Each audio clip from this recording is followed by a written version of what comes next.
تو اس کا دار و مدار جگر کے کینسر کے مرحلے پہ ہے کہ جگر کا کینسر کس مرحلے کا ہے۔ اس کو ہم علاج کی خاطر 4 بڑے مرحلوں میں تقسیم کرتے ہیں۔ پہلے مرحلے کا کینسر جس کو سٹیج اے کینسر بولتے ہیں، دوسرے مرحلے کا کینسر جس کو سٹیج بی کینسر بولتے ہیں، تیسرے مرحلے کا کینسر جس کو سٹیج سی کینسر بولتے ہیں، اور چوتھے اور آخری مرحلے کا کینسر جس کو سٹیج ڈی بولتے ہیں۔ تو اے بی سی ڈی۔ تو اے کینسر یا اے مرحلے کا کینسر اگر میں آپ کو سمجھاؤں، وہ ہوتا ہے کہ جو یا تو ایک کینسر ہوتا ہے یا زیادہ سے زیادہ 2 یا 3 چھوٹی چھوٹی گلٹیاں ہوتی ہیں، لیکن اس کا جو سائز ہے وہ بہت ہی چھوٹا ہوتا ہے، 2 3 4 سینٹی میٹر، زیادہ سے زیادہ 5 سینٹی میٹر۔ لیکن 5 سینٹی میٹر میں بھی عموماً ہم نے دیکھا ہوتا ہے کہ وہ سائز تو 5 سینٹی میٹر ہوتا ہے، لیکن وہ کہیں ادھر ادھر نکل چکا ہوتا ہے۔ تو اگر چھوٹا کینسر ہے، جگر تک محدود ہے، جگر سے باہر نہیں نکلا ہے، تو یہ وہ مرحلہ ہے کہ جس میں جگر کا کیوریٹیو علاج یعنی جگر کا خاتمہ کیا جا سکتا کہ کینسر کا خاتمہ کیا جا سکتا ہے، یعنی پہلے مرحلے کے کینسر کو مکمل طور پہ ختم کیا جا سکتا ہے، اس کو جگر اس سے صاف کیا جا سکتا ہے۔ کن ذریعوں سے ہوتا ہے؟ 3 طرح کے علاج ہیں، اور وہ ڈاکٹر آپ کو بتائے گا، وہ آپ کے لیے تجویز کرے گا کہ یہ اس کا کیا علاج ممکن ہے۔ اور یہ بھی یاد رکھنی چاہیے کہ لیور کے کینسر کے علاج کے لیے ڈاکٹروں کی ٹیم ہوتی ہے، یا چند ڈاکٹر مل کے اس پہ مشورہ کرتے ہیں۔ یہ عموماً ایک ہی ڈاکٹر اس کا علاج اپنے ڈیسیجن نہیں کرتا ہے۔ اگر میرے پاس بھی مریض آتے ہیں تو میں ریڈیولوجسٹ سے ڈسکس کرتا ہوں، میں اپنے طور پہ انکولوجسٹ سے ڈسکس کرتا ہوں، پھر دیکھتے ہیں کہ اس مریض کے لیے کیا علاج چاہیے۔ اس کو انگریزی میں بولتے ہیں MDT، multi disciplinary team meeting. تو یہ ضرورت ہوتا ہے۔ تو اگر آپ کے کسی عزیز رشتہ دار کا یا دوست کا پہلے مرحلے کا کینسر ڈائگنوز ہوا ہے، تشخیص ہوئی ہے، تو ایک تو یہ علاج ہے کہ اس کینسر میں جس طرح کہ اب یہ تصویر میں یہ جگر ہے، یہ رگیں ہیں، اور یہ یہاں پہ ایک چھوٹا سا کینسر معلوم ہوا ہے، گلٹی معلوم ہوئی ہے۔ تو ایک علاج تو یہ ہے کہ اس کینسر میں ہم ایبسولوٹ الکوہول کا انجیکشن لگا دیتے ہیں، یعنی اب یہ سمجھ لیں کہ آسان الفاظ میں کہ اس کینسر میں انجیکشن لگا کے ہم اس کو جلا دیتے ہیں، ہم اس کو ختم کر دیتے ہیں۔ تو یہ ایک علاج ہو گیا۔ دوسرا علاج ہے کہ ہم ٹیکہ تو نہیں لگاتے، لیکن ہم بجلی کے گن کے ذریعے، جس کو ریڈیو فریکوینسی ایبلیشن بولتے ہیں، یہ مشین ہے، یہاں اس کو بجلی کی تاریں لگی ہیں، یہ نیڈل ہے، اس کے یہاں پہ یہ کرنٹ مارتا ہے، تو کرنٹ دے کے اس گلٹی کو، اس کینسر کو کرنٹ دے کے ہم اس کو جلا دیتے ہیں، کرنٹ کے ذریعے جلا دیتے ہیں۔ پہلے مرحلے میں ہم نے اس میں انجیکشن لگایا اور اس کو جلا دیا انجیکشن کے ذریعے۔ دوسرے میں ہم بجلی کی شاٹیں دے کے ہم اس کینسر کو جلا دیتے ہیں۔ یہ چھوٹی سی گلٹی ہوتی ہے اور یہ مکمل طور پہ جل جاتی ہے اور جگر کینسر سے بالکل صاف ہو جاتا ہے۔ اس کے بعد اسی پہلے مرحلے میں ایک اور بھی علاج ہوتا ہے جو کہ سب سے یقینی علاج ہوتا ہے، اور وہ یہ ہوتا ہے کہ جگر کا جو ٹکڑا یا پارٹ جو کینسر جس میں بنا ہے، اس کو اس جگر سے نکال دیا جائے۔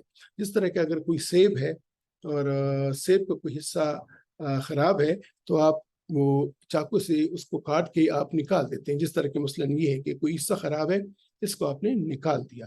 تو یہ پہلے مرحلے کی 3 طرح کے علاجیں ہو گئی: انجیکشن لگانا، بجلی کے ذریعے یا ریڈیو فریکوینسی ایبلیشن کرنا، اور تیسرا سرجری کے ذریعے اس کینسر کے ٹکڑے کینسر کو جگر سے باہر نکال دینا۔ اگر ڈاکٹروں نے کہا ہے کہ آپ کے مریض کا کینسر دوسرے درجے کا ہے، سٹیج بی کینسر ہے، اس کا مطلب یہ ہے کہ یہ کینسر ہے تو جگر کے اندر، جگر سے باہر نہیں نکلا، لیکن اس کا سائز بڑا ہے، یہ اس کی لوکیشن ایسی ہے کہ جس میں ہم یہ ٹیکہ نہیں لگا سکتے، بجلی نہیں لگا سکتے، یہ اس کی سرجری نہیں ہو سکتی۔ تو سٹیج بی کے کینسر کا علاج ہوتا یہ ہے کہ یہ دیکھیں، یہ جگر ہے، یہ جو میں آپ کو بتا رہا ہوں، یہ اس میں کینسر پڑا ہوا ہے سفید، اور یہ دیکھیں یہ رگیں ہیں، اور یہ ہر کینسر کسی رگ کے ذریعے خون لیتا ہے اور خون اپنی خوراک لیتا ہے۔ تو جس شریان سے، جس آرٹری سے، جس ویسل سے اس کینسر کو خوراک مل رہی ہوتی ہے، تو ہم ایک کیتھیٹر ڈال کے اس رگ میں چلے جا کے اس رگ کو ہم بلاک کر دیتے ہیں، یعنی اس کینسر پہ فوڈ سپلائی بند کر دیتے ہیں، تو وہ کینسر اپنی موت آپ مر جاتا ہے۔ مثلاً آپ کو کوئی دشمن ہے اور آپ نے اس کو ایک کمرے میں بند کر دیا ہے، آپ نے بجلی بھی بند کر دی ہے, پانی بھی بند کر دیا ہے, اس کو خوراک بھی نہیں مل رہی ہے, آپ اس پہ کوئی شاٹ نہیں مارتے, کوئی فائر نہیں کرتے, لیکن کچھ دنوں بعد میں, ہفتوں بعد, میں بھی 1-2 مہینے بعد بندہ خود ہی بھوک سے مر جائے گا. آکسیجن بند کریں, وہ آکسیجن نہ ہونے سے مر جائے گا. یہی طریقہ یہی ہے, اس کو ہم ٹیس بولتے ہیں, یا عام الفاظ میں اس کو لیزر بولتے ہیں. یہ لیزر نہیں ہے, یہ وہ جس رگ سے یہ کینسر خوراک لے رہا ہے اس کو ہم بند کر دیتے ہیں. تو یہ ہے اسٹیج بی کے کینسر کا علاج. اب آتے ہیں اسٹیج سی میں. اسٹیج سی کا کینسر وہ ہے, چاہے وہ سائز اس کا جتنا بھی ہے, چھوٹا ہے بڑا ہے, لیکن وہ جگر سے باہر نکل گیا ہے, جگر کی باؤنڈریز کراس کر گیا ہے. یہ رگوں, پیٹ کے رگوں میں آ گیا ہے, پیٹ کے لمف نوڈز میں آ گیا ہے, اوپر چیسٹ میں, پیپڑوں میں, لنگز میں چلا گیا ہے, کئی بونز میں چلا گیا ہے. تو یعنی اس نے باؤنڈریز کراس کی ہیں, اب یہ جگر سے باہر پہنچ چکا ہے. تو اگر ایسی حالت میں پھر یہ جو میں نے آپ سے ڈسکس کیا کہ یا الکوہول انجیکشن لگاتے ہیں پہلے مرحلے میں, یا پھر وہ ریڈیو فریکوینسی ایبلیشن کرتے ہیں, بجلی کے شاٹ دیتے ہیں, یا پھر وہ سرجری کرتے ہیں, یا پھر وہ ٹیسٹ کرتے ہیں, وہ رگ بند کرتے ہیں, اس کا کوئی فائدہ نہیں ہوتا. اس لیے نہیں ہوتا کہ کینسر اب مختلف جگہوں پہ بیٹھا ہوا ہے, مختلف جگہوں پہ اس کی جڑیں پہنچی ہوئی ہیں. تو ایسے میں پھر ہم یہ گولیاں دیتے ہیں. یہ تو اس لیے میں نام دیا کہ بہت سے لوگ استعمال کر رہے ہوں گے, لیکن اس کے پاکستانی بھی بہت سارے برانڈز ہیں, یعنی بہت سی کمپنی اس طرح کے ڈرگ بناتے ہیں اور بھی بناتے ہیں. تو ہم اس ڈرگ گولیاں دیتے ہیں, اور یہ یاد رکھیے گا کہ یہ گولیاں ان کی سائیڈ ایفیکٹس بہت زیادہ ہیں, اور یہ اگر گولیوں پہ مریض کو شروع کیا جاتا ہے تو ہم یہ جتنی اس کی زندگی رہتی ہے عمر بھر یہ گولیاں اس نے کھانی ہوتی ہیں. لیکن یہ بھی آپ کو یاد رکھنا چاہیے کہ جس طرح کے پہلے مرحلے میں جو 3 طرح کے علاج تھے, اس سے تو جگر کا کینسر بالکل ختم ہو جاتا ہے, دوسرے مرحلے میں وہ کنٹرول ہو جاتا ہے. کہ تیسرے مرحلے میں جگر کا کینسر ختم نہیں ہوتا, کنٹرول بھی بس اتنا زیادہ نہیں ہوتا, لیکن اس کے جو مضر اثرات ہیں کینسر کے وہ ذرا کنٹرول ہو جاتے ہیں. تو یہ ذہن میں رکھ لیجیے گا کہ آپ یہ نہ سمجھیں کہ یہ گولیاں لکھ دی ہیں اور اس سے میرے مریض کا کینسر ختم ہو جائے گا. کینسر ختم نہیں ہوتا, وہ تھوڑا سا اس کے مضر اثرات ختم ہو جاتے ہیں اور وہ تھوڑا سا کنٹرول ہو جاتا ہے. اب آتے ہیں اسٹیج ڈی کے کینسر کے متعلق. اسٹیج ڈی کا کینسر وہ ہے کہ چاہے اس کا جو بھی سائز ہے, چاہے وہ جگر کے اندر ہے یا جگر سے باہر باؤنڈری کراس کر چکا ہے, لیکن اگر مریض کی حالت خراب ہے, اس کی کنڈیشن بری ہے, اس کی صحت خراب ہے, اس کے پیٹ میں پانی ہے, اس کو بے ہوشی کے دورے آتے ہیں, یا اس کو خون کی الٹیاں اس نے کی ہیں, یا اس کے گردے کوئی مسئلہ ہے, یا کوئی وہ شوگر کا مریض ہے, شوگر بہت زیادہ آؤٹ آف کنٹرول ہے, وہ ہارٹ کا مریض ہے, ہارٹ کی بیماری آؤٹ آف کنٹرول ہے, اس کا مطلب کہ وہ جنرلی وہ بہت کمزور ہے اور اس کی لائف ایکسپیکٹنسی اتنی زیادہ نہیں ہے. تو ایسے مریض کو پھر ہم پیلیٹو کیئر دیتے ہیں. پیلیٹو کیئر یعنی ہم ان کی تکالیف دور کرتے ہیں, اس کی ذرا طاقت اس کو لاتے ہیں. یہ جو اس کو درد ہو رہا ہے, اس کو جو بھوک مٹ گئی ہے, اس کی جو کمزوری ہے, تو ہم ان کا علاج کرتے ہیں. کینسر کو ہم کچھ نہیں کر سکتے. تو ناظرین, کینسر کا علاج مختلف قسم کا ہوتا ہے, اور اس کا دار و مدار ہے کہ آپ کے مریض کے کینسر کا سٹیج کیا ہے. چاہے وہ اے سٹیج ہے, بی سٹیج ہے, سی سٹیج ہے, یا ڈی سٹیج ہے. اب باتیں ہیں جو سب مجھ سے پوچھتے ہیں, تمام مریض بھی پوچھتے ہیں, مریض کے رشتہ دار بھی پوچھتے ہیں, اور کبھی مانتے نہیں ہیں میری بات. یہ میں کہہ دوں کہ وہ کبھی میری بات مانتے نہیں ہیں. وہ کہتے ہیں کہ جگر کے کینسر میں خوراک کی کیا اہمیت ہے, خوراک کیسے ہونی چاہیے. تو خدا را یہ بات ذہن نشین کر لیں. دیکھیے, چاہے اسٹیج اے کا کینسر ہے, اسٹیج بی کا کینسر ہے, اسٹیج سی کا کینسر ہے, اسٹیج ڈی کا کینسر ہے, آپ اس کو جو بھی علاج کرتے ہیں وہ علاج کامیاب ہوگا کہ نہیں ہوگا یہ اللہ تعالیٰ جانتا ہے. ضرور نہیں ہے کہ آپ علاج دیں اور وہ کامیاب ہو جائے.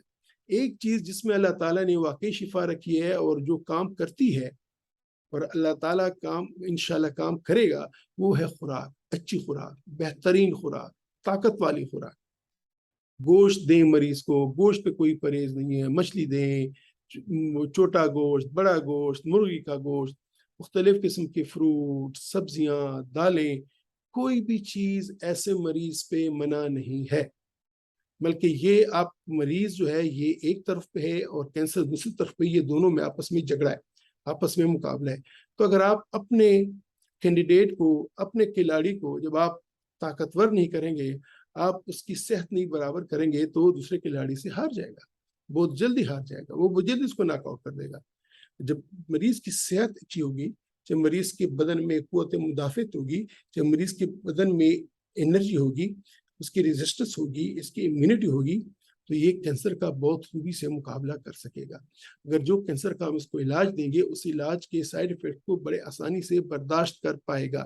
یہ بہت امپورٹنٹ بات ہے، یہ بہت ضروری بات ہے، کیونکہ ہم نے دیکھا ہے کہ کینسر چھوٹا ہوتا ہے، علاج ہو سکتا ہے، لیکن اس کے باڈی اس کو برداشت نہیں کر پاتی، تو ہم کہتے ہیں کہ جی صبر کریں۔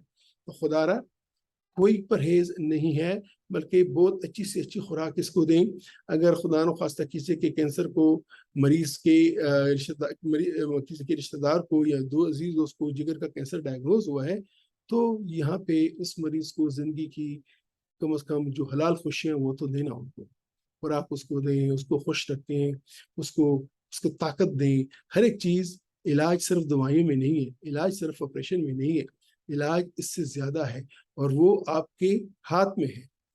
گولیاں دینا، سرجری کرنا، انجیکشن لگانا، اس کا ریزلٹ ہوگا کہ نہیں ہوگا یہ اللہ تعالیٰ جانتا ہے، یا پھر آپ کے ڈاکٹر اس پہ کوشش کرتے ہیں۔ جس پہ آپ کا رول ہے، جو آپ کر سکتے ہیں، وہ آپ کا رول یہ ہے کہ آپ اپنے مریض کو اچھی سے اچھی خوراک دیں، بہترین خوراک دیں، تاکہ ان کی اپنی باڈی کی پاور بنے۔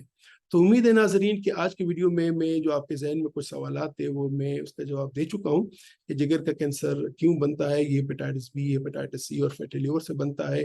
ان سے پہلے کرونک ہیپیٹائٹس ہوتا ہے، پھر سیروسس ہوتی ہے، پھر اس کے بعد کینسر بن جاتا ہے۔ اس کی مختلف قسم کے علاج ہیں، لیکن ان تمام علاجوں کا دار و مدار ہے کہ جگر کس مرحلے میں ڈائگنوز ہوتا ہے، اس کی تشخیص کس مرحلے میں ہوتی ہے۔ عموماً 4 درجے کا کینسر ہوتا ہے۔ پہلے درجے میں جگر تک محدود ہوتا ہے اور چھوٹا ہوتا ہے، اور اس مرحلے میں ہم یا تو ٹیکہ لگاتے ہیں، یا بجلی کے ذریعے، شارٹس کے ذریعے اس کو جلاتے ہیں، یا سرجری سے نکال دیتے ہیں۔ دوسرے مرحلے میں جگر کے اندر تک ہی محدود رہتا ہے، لیکن اس کا سائز بڑا ہوتا ہے، تو پھر ہم جس رگ سے یہ خوراک آتا ہے کینسر، ہم اس کو بند کرتے ہیں، جس کو ٹیس بولتے ہیں۔ اور تیسرے مرحلے میں جگر کی سائز جتنا بھی ہو، لیکن یہ جگر سے باہر نکل چکا ہوتا ہے اور اعضاء تک جا چکا ہوتا ہے، تو اس سٹیج میں ہم اس کو گولیاں دیتے ہیں۔ اور آخری سٹیج میں کہ جس میں مریض کی کنڈیشن اتنی خراب ہوتی ہے، فزیکل ہیلتھ اتنی خراب ہوتی ہے، اس کی جسمانی پاور اتنی کم ہوتی ہے کہ ہم کوئی بھی علاج نہیں کر سکتے، تو اس کو ہم سٹیج ڈی بولتے ہیں۔ یہ بھی یاد رکھیے گا کہ جب کینسر کا مریض ہو تو اس میں ہم یہ نہیں کہتے کہ ہم یعنی ان دوائیوں سے ان کی پہلے مرحلے میں تو نارمل لائف گزارتا ہے، دوسرے مرحلے میں لائف مہینوں میں یا سالوں تک بڑھ سکتی ہے، تیسرے میں جس میں گولیاں ہوتی ہیں وہاں پہ شاید اتنی زیادہ وہ مورٹیلٹی یا جو وہ کم نہ ہو، یا جو پیشنٹس کی جو ڈیتھ کے چانسز اتنے زیادہ کم نہ ہو، لیکن اس کے بدن، اس کے جو مضر اثرات کینسر کے ہوتے ہیں وہ صحیح کنٹرول ہو جاتے ہیں۔ اور چوتھے مرحلے میں تو وہ مریض ہمارے پاس کچھ مہینوں کا مہمان ہوتا ہے، تو ہم کوشش کرتے ہیں کہ وہ مہینے اس کے بہت بہتر سے بہتر گزرے۔ تو خدا را یہ بات یاد رکھیے گا کہ اسٹیج جو بھی ہو، علاج جو بھی ہو، خوراک مریض کی بہترین ہونی چاہیے۔ امید ہے کہ آج کی ویڈیو میں آپ کو یہ بتانے میں کامیاب ہو چکا ہوں کہ جگر کے کینسر میں خوراک کی کیا اہمیت ہے، اور کون کون سے علاج ہیں، اور علاج کا دار و مدار کن پہ ہوتا ہے۔ لیکن یہ بھی یاد رکھیے گا کہ اس پہ ایک ٹیم بیٹھتی ہے، ٹیم ڈیسائیڈ کرتی ہے، 2 سے 3 ڈاکٹر ڈیسائیڈ کرتے ہیں، ایک بندہ ڈیسائیڈ نہیں کرتا اور نہیں کر سکتا۔ تو انشاءاللہ ملتے ہیں ایک اور ویڈیو میں کسی اور بات پہ۔ تب تک خدا حافظ، اپنا خیال رکھیے گا، اپنے ارد گرد کے رشتہ داروں کا اور دوستوں کا خیال رکھیے گا۔